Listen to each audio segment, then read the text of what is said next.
Can the law of non-contradiction be proven? Strictly speaking, the law of non-contradiction cannot be proven. This should not surprise us. Every argument must start by taking some things for granted. There are always some things that must be accepted without proof.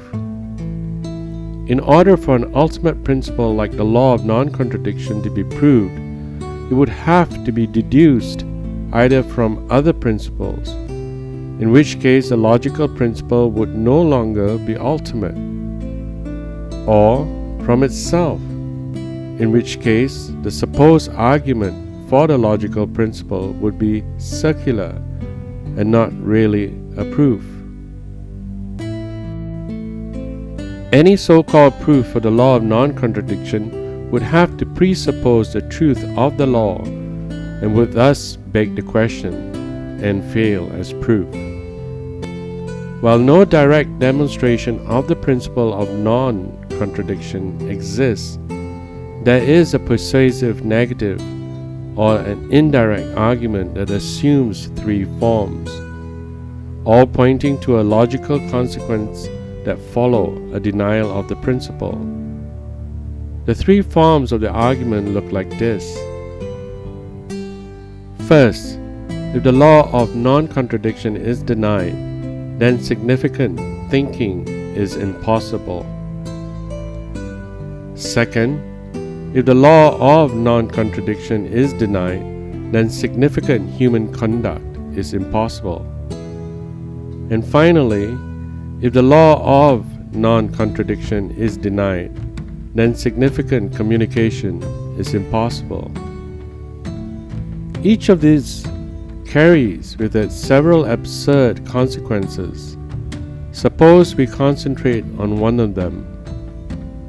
The third, if significant human communication is impossible, then it is impossible to use language to refute the law of non-contradiction. The type of reasoning being used here illustrates a simple and disputable form of reasoning known as modus tollens.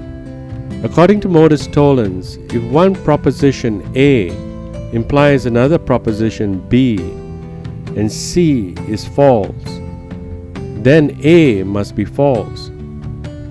Here's an example. Consider the following. If A, Ron Nash is a former winner of the Masters Golf Tournament, then B, Ron Nash has played golf on the Augusta National Golf Course. But it is false that Ron Nash has played golf on the Augusta National Golf Course, non-B.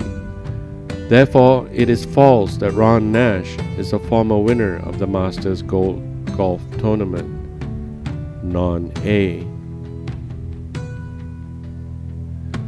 As stated, if A implies B and B is false, then A is false.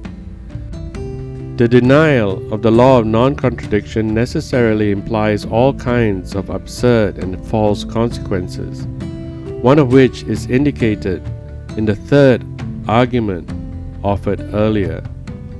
The falsity of the second proposition in the implication entails the falsity of the first proposition, which in turn provides the indirect proof for the law of non-contradiction that we are seeking.